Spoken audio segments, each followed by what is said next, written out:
Mga master, okay lang bang? Huwag niyong skip ang mga ads sa aking mga video kung okay lang mga master. Salamat sa solid na suporta po. Yon, what's up mga masters? Nandito na naman tayo sa panibagong araw, panibagong kabanata na naman ang pagsasama-samahan natin ngayon guys.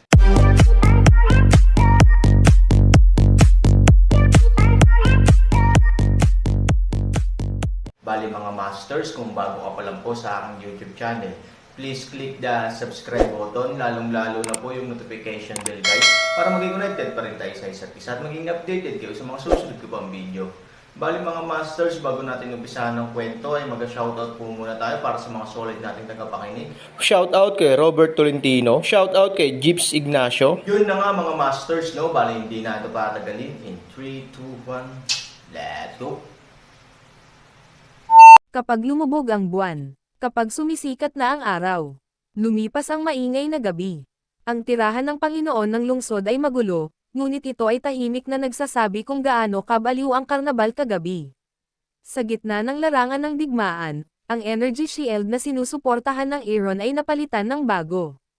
Kahit na napakalakas ng depensa ng Aaron at hindi masyadong malakas ang harassment ng kalaban, hindi nito kakayanin ang patuloy na pag-atake ng pagpatak ng tubig sa bato magdamag. Ang papalapit na bukang liwayway ay ang oras kung kailan ang mga tao ay inaantok at pinakakaunti ang pag-atake. Hindi lamang ang Aaron at ang iba pa ay mahimbing na natutulog, kundi pati na rin ang mga sundalo ay tinambangan sa dilim sa paligid. Sa kabila ng limitadong mga kondisyon, para sa karamihan ng mga tao sa kapaligirang ito, ang pag-idlip ay talagang isang kahangahangang bagay.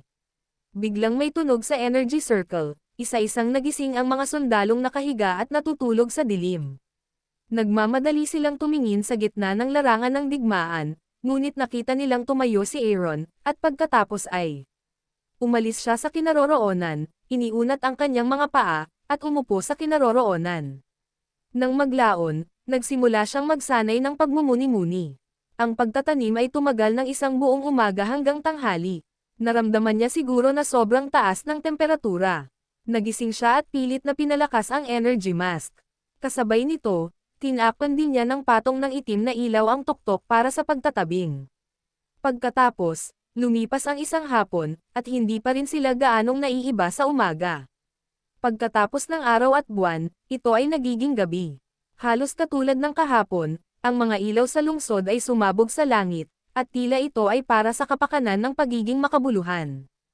Ang kaguluhan ng tirahan ng master ng lungsod ay naging mas malakas at mas malakas. Ang kahapon ay isang piging lamang para sa middle at lower management. Ngayon, karamihan sa mga tao ay maaaring dumalo sa piging. Ang eksenang ito ng pagbabahagi ng kaligayahan sa mga tao ay nagpapalakas lamang sa mga tao na walang kinalaman sa digmaan. Gayunpaman, pagkatapos ng ingay, ito ay desyerto, at pagkatapos ng kaguluhan, nagkaroon lamang ng kaguluhan. Lumipas ang mga ganoong araw ng halos ilang araw. Hanggang sa bandang umaga ng ika-4 na araw. Bagamat maagang dumating sina Zhu Yanshua at Ye Shijun sa bulwagan, kitang-kita na pagkatapos ng 3 araw na indulhensya, sila ay masaya sa gabi, ngunit sila ay mapurol at makinang sa araw. Nagsimula na talaga ang sitwasyong ito mula pa kahapon. Ito ay maaaring isang uri ng pagpapahinga sa aking puso. Pagkatapos ng lahat, walang inaasahan na ang Aaron ay kumonsumo ng napakaraming enerhiya. Ang isang pagkonsumo ay talagang natupok ng 3 araw. Bukod dito, ayon sa impormasyon mula sa frontline, ang Aaron ay tila nakahiga. Sa loob ng 3 araw, halos mabuhay at mamatay siyang mag-isa. Huwag sabihin ito sa bilog. Kahit gumalaw siya, bihira siyang gumalaw. Kapag okay lang makipag-usap sa isang dilag, parang dalawang tanga. O matulog ka na lang sa lupa at tamad na buksan ang iyong mga mata. Sa simula, ang mga kalakal ay hindi bababa sa pinatakbo ng maaga o nazanay. Sa paglipas ng panahon, ang mga ito ay paunti-unti, at sa wakas ay tuluyan na nilang nakalimutan. Dahil dito, si Ye Shijun at ang kanyang barkada ay maaaring pisikal na nakaka-relax, ngunit sila ay labis na kinakabahan. Ngayon sila ay ganap na nakaka-relax. Ang pagsasaya at pagpapakasaya sa gabi, kapalit ng labis na pag-andar ng katawan ngayon. Nang bumalik ang isang grupo ng mga tao sa templo at humikab, bumalik ang especially iya sa oras gaya ng dati. Pinunasan ni Zuyanshua ang dumi ng mata sa kanyang mga mata at tumingin sa mga especially Iya na walang ingat na bumalik. Siya ay nakagawian at matagal nang nawala ang kanyang dating pagbabantay, ulat. Tumanggo ang especially Iya at magsasalita na sana. Si Ye Shijon ay humikab at nagsabi, ayon sa batas nitong 3 araw, ang Aaron ay maaaring hindi pa nagising. Sa sandaling nahulog ang mga salita, isang grupo ng mga executive ang tumawa saglit. Sa 3 araw, ang Aaron ay bumangon mamaya at mamaya. Ang hula ni Ye Shijon ay tila walang katotohanan, ngunit sa katunayan, ang Aaron ay walang katotohanan. Tumanggo ang especially Iya, talagang natutulog si Aaron sa ganitong oras. Parehong-pareho ang hula ni Child Ye. Sa paninindigan ng especially Iya, mas mayabang na tumawa ang isang grupo ng mga tao. Si Aaron, isang tanga, ngayon ay tigre sa hola. Kung magwawala ang ligaw, mamamatay lamang siya sa paghihintay sa kanya.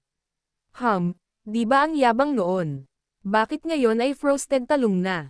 Sa dami ng sinasabi nila, mas masaya sila, mas nasasabik sila, at mas sinasabi nilang puno sila ng paghamak sa Aaron. Ngunit sa oras na ito, isa pang especially Iya ang biglang sumugod mula sa labas. Makatuwirang sabihin na halos lahat ng mga especially Iya ay nag-uulat ng mga liham tuwing kalahating oras. Ngayon, kara-rating lang ng unang especially Iya. Bakit biglang sumugod ang huli? Storytelling channel sa YouTube. Halatang puno ng tanong ang isang grupo ng mga tao. Mabangis ding bumangon si Zuyanshua. Nang halos makapasok na sa bulwagan ang huli na especially Iya ay sumimangot siya at nakaramdam ng pagkabalisa. Galit na tanong niya, nakalimutan mo ba ang oras ng pag-uulat? Napabuntong hininga ang Atres Adong Scout at napaluhod, bumalik ka. Bumalik ka sa Panginoon ng lungsod, bumalik ka sa sugon ng dragon. Aaron. Nang marinig ang pangalan ni Aaron, bahagyang tumayo si Minggayo, ngunit mas maraming tao sa cabin ang may casual na ngiti sa kanilang mga mukha. Ano pa ang magagawa niya sa Aaron? Wala bang nakakatawang balita? Wala silang interes dito maliban sa panlilibak. Anong nangyari sa Aaron? Si Zuyanshua, tulad ni Mingyo, ay bihirang matino din. Maikling tanong niya. Maya-maya, napabuntong hininga ang especially Iya at sa wakas ay halos hindi na nasabi ang susunod na pangungusap. Sa oras na ito, nagmamadali niyang sinabi, Aaron biglang naglunsad ng pag-atake. Ano? Nang marinig ito, biglang nagbago ang mukha ni Zuyanshua. Ang pagkabalisa sa aking puso ay napatunayan na sa sandaling ito. Bigla ding nagmulat ng mata si Mingyu. Talagang mapamaraan si Han Sanchen na maglunsad ng pag-atake sa ngayon. Damn it, is that loser trying to die? How dare he attack US at this time? Kung gusto mong mamatay, matapang ka ba? May paraan ang langit, hindi siya pumupunta, walang pintuan ang impyerno, nakapasok siya, napupuot ang anak na ito. Nagising din ang isang grupo ng mga executive mula sa pagkabulok kagabi. Gayunpaman, hindi tulad ni Minggayo at iba pa, sila ay mas puno ng galit. Sa kanilang mga mata, ano ang Aaron ngayon? Isa lang itong tigre na matagal nang hindi nakakulong. Bagamat ang tigre ay dating makapangyarihan, gaano kalaki ang maaaring taglayin nito kapag ito ay nakulong at napaamo. Ngunit sa kasamaang palad, ang ganitong sirang tigre ngayon ay may lakas ng loob na sumugod palabas ng hola at kumagat ng mga tao. Hindi ba nakakatawa? Hindi ba't kakaiba iyon? Hindi ba dapat ito ang magturo sa kanya ng magandang aral? Aaron, this guy, doesn't mean to play like this with US these days. Kapag na-relax namin ang aming pagbabantay, bigla siyang naglulunsad ng pag-atake at gusto niyang sirain ang laro sa pamamagitan nito. Sa 3 araw, pagkatapos ng paggaling, dumating din si Futian, na kinailangang maglakbay gamit ang wheelchair. Sa pagkakataong ito, nakakunot ang noo niya at sinabing, sa katunayan, sa ngayon, dapat ay ganoon. Hindi bababa sa estado ng karamihan sa mga tao sa pinangyarihan ay ipinaliwanag na ang pagpapahinga ng karamihan sa mga tao sa oras na ito ay napakataas. Sa puntong ito, kung tutulong ka sa langit, hindi ito walang batayan. Tumanggo si Zuyanshua, mula sa karanasan ng pakikipaglaban sa Aaron, ito ang dapat na katotohanan. Malamig na ngumiti si Ye Shijon, si Aaron ay isang magnanakaw. Gayunpaman, sa palagay niya ay maaari siyang manalo sa pamamagitan ng katalinuhan ng 2 beses sa isang pagkakataon, ibig sabihin pwede siyang manalo sa lahat ng oras. He has his plan, so we don't have our plan. Malamig ding ngumiti si Zuyanshua. Makapangyarihan ang espesyal na sugo ng dragon. Sa katunayan, nahulaan at pinaghandaan na niya ang bagay na ito noon pang 3 araw na ang nakalipas. Bagamat ang mga sundalo na namamahala sa sneak attack sa panlabas na layer, kabilang ang maraming kasalukuyang executive, ay masyadong maluwag, sa katunayan, ang mga elite na sundalo at eksperto, pati na rin ang pagtambang na nakatago sa isang mas madilim na lugar, ay laging puno ng espiritu. Gustong samantalahin ni Han Sanchen ang pagkakataong ito para magnakaw ng manok. Paumanhin, mahuhulog lamang iyon sa bitag na itinakda nila ng maaga. Oo, nitong nakaraang 3 araw, buong gabi tayong kumakanta. Sa katunayan, pinatay na natin ang pagkakataon at hinintay na maaresto ang Aaron. Malamig ding ngumiti si Ye Shijun. Ngayon, sa wakas ay nagpakita na ang moldita na ito. Si Fu Tian ay nagdikit din ng kanyang mga ngipin, nang maalala niya na ginawan siya ng gulo ni Aaron sa pintuan ng impyerno ilang araw na ang nakalipas. Nagalit si Fu Tian mula sa kanyang puso, ang kanyang ina, si Han 3,000, mga lambat sa itaas at mga patibong sa ibaba, na ikayam ni Ye Shijun ang kanyang kamao, sumimangot at nagwalis sa lahat ng naroroon, mga binibini at mga ginoo, magkakaroon ng magandang dula sa lalong madaling panahon, natigilan ang lahat, at saka sila nagtawanan sa larangan ng digmaan sa panahong ito, nagsimula na ang tunog ng pagpatay at ang usok ng pulbura ay nasa lahat ng dako. Biglang pinangunahan ng Aaron ang hukbo na pumatay. Matagal na umatake si Lin at sa likod ng Tao Taihol ng kasamaan, mabilis na tumakas ang Pangolin kasama si Zia Wei ayon sa kasunduan sa umaga, habang ang Aaron ay naglunsad ng pinakamabangis na pag-atake sa ilalim ng takip ng pataas at pababa. O, sa madaling salita, isang ganap na nakakabaliw, nakamamatay na pag-atake. Ang 3 araw na depensa laban kay Buddha ay nasuffocate na ito, at tila siya ay desperado na at ginawa ang huling namamatay na ganting atake. Hindi niya pinansin ang anumang palihim na pag-atake at direktang dinala ito sa kanyang katawan, habang ang kanyang pag-atake ay ganap na nakasalalay sa kanyang kalooban at tumama saan man niya gusto. Wala siyang pakialam kung saan kasagrado, kung gaano karaming tao ang itinatago mo doon. Anyway, isa itong walang pinipiling pag-atake. Kahit na may isang tao lamang, hindi siya nag-atubiling ilabas ang spell ng malawakang pambobomba, na isang pag-aaksaya ng totoong chi. Pasabugan mo na lang. Putok lang. Sa ilang sandali, ang katawan ni Aaron ay sumabog sa lahat ng dako, at ang mga sundalong nagtatago sa hindi kalayuan sa kanyang katawan ay biglang nahulog sa amag ng dugo. Sa ilalim ng walang pinipiling pag-atake na ito, kahit na maaari silang magtago muli, palaging mahirap panatilihing ligtas ang kanilang sarili. Ang isang malaking lugar ng mga tao ay nagsimulang bumagsak, at sa kanilang mga nakatagong gusali, sila ay dumating sa isang kumpletong pulbos. Sa pagsisimula ng labanan, ang orihinal na maliliit na puwersang panliligalig ay agad ding pinalakas, at pagkatapos ay isang malaking bilang ng mga tropa ang nahahati sa ilang mga unit upang patuloy na guluhin ang Aaron. Ang epekto ay natural na agaran. Nagsimulang bumagal ang takbo ng Aaron. Gayunpaman, kumpara sa 3 araw, ito ay palaging mas masahol kaysa sa 1 o 2 grado. Siyempre, hindi ito dahil minamaliit nila ang kalaban, o dahil maluwag sila, ngunit ganap na dahil patay na ang Aaron. Ang panggigipit sa mga maliliit na grupo ng tropa ay talagang napakabangis. Kahit na ang karamihan sa mga tao ay hindi nagtago, kailangan nilang ipagtanggol ng masunurin.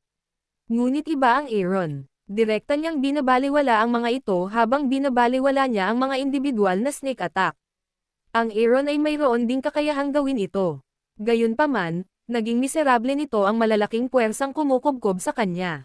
Ang pagkawala ng mga panliligalig na ito ay katumbas ng pagkawala ng kanilang tulong. Kalokohan ang umasa sa kanila para harapin ang Aaron ng mag-isa.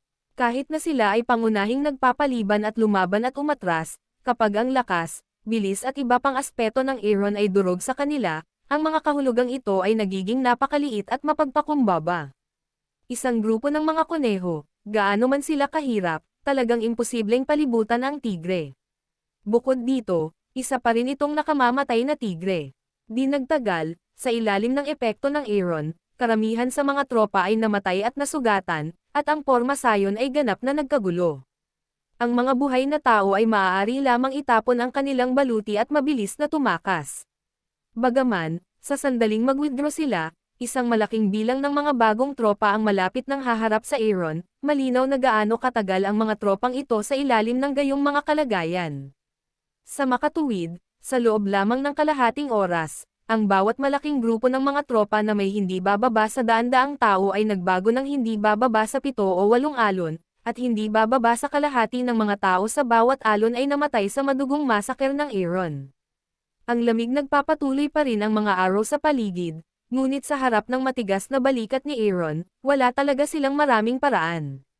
Ang tirahan ng Panginoon ng lungsod, sa loob ng bulwagan, mag-ulat, sa isang apurahang mahabang dagandong, isang especially iya ang sumugod mula sa labas ng bulwagan hanggang sa paanan ng maraming tao, masikip ang frontline, humiling ng mga reinforcements, mabangis na tumayo si Zuyan Shua. Ano ang sinabi mo? Kailangan ng reinforcements, ang isang grupo ng mga executive ay agad ding nagmukhang pangit at sunod-sunod na bumangon, simula ng ilunsad ng frontline na Aaron ang pag-atake. Ito ay isang ganap na nakamamatay na nakatutuwang pag-atake. Ang malamig na mga taktika ng pana na nakatago sa gilid ng aming tagiliran ay direktang hindi niya pinansin. Hinawakan niya lamang ang aming malalaking puwersa at hinabol sila. Tanging ang pagpupulong na ito, 7 o 8 tropa ang nakakalat, kaya pinadala ako ng frontline commander para umasa na magpapadala ang Shenlang Elder ng mga eksperto para tumulong na ibaba ang malamig na arrow sa paligid at maibsan ang positibong epekto, pag-atake ng presyon ng ating hukbo, kung hindi, kung si Han Sanchen ay ganap na laissez-faire, ang ating hukbo ay natatakot na sa ilang oras. Ito ay, lubusang mapilayan niya. Yun na nga mga masters, no? Bali panibagong kabanata na naman yung natapos natin ngayong gabi. Muli, maraming salamat po talaga sa walang sawang suporta po sa aking YouTube channel na talagang inaabangan nyo po ang bawat upload ko po. Bali mga masters, magkita-kita ulit po tayo bukas ng gabi at ngayon po ay magpapaalam po muna tayo. Bali mga masters, bye-bye!